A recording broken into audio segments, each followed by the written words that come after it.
All right, this is the Forearm of Doom and Destruction. We get real riled up when we're teaching this to guys because it puts you at a distinct advantage, not just because it's violent and it's good taking on a blocker, but also it's going to help me do my job as far as my relationship to the blocker.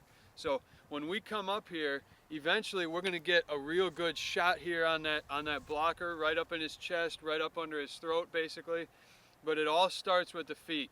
Okay, and the reason being, if I just come up square to this guy, he's going to be able to lock on and drive me wherever he wants.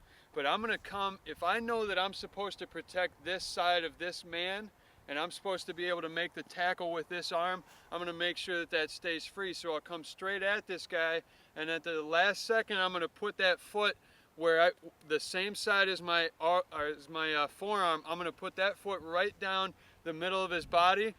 Two reasons. One is so that when I make contact, I've got this as a potential brace foot behind me so that I can absorb any force that I need to. Plus, I'm bringing a lot of force, so I've got my line is basically, it's like a steel rod coming straight up through my legs and hips out into my forearm.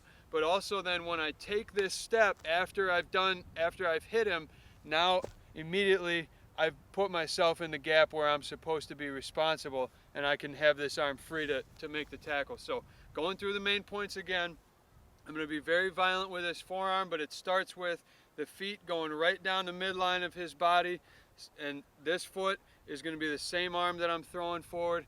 Then I've got this foot can be for power and then outflanking him. Other side note here, this hand getting on the outside of his pads, outside of his jersey is very important as well. So let's say about 75% speed, it'd be right here.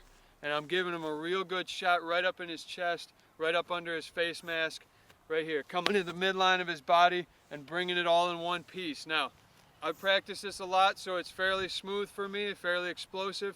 You're going to have to do it a bunch of times on your own until you get explosive. Ethan's a pretty good linebacker. He's going to give me a few shots. You can see just various guys, various builds, how it looks. Go ahead.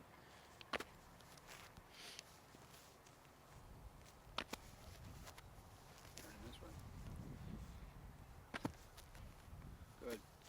That's the Forearm of Doom. Put it to good use.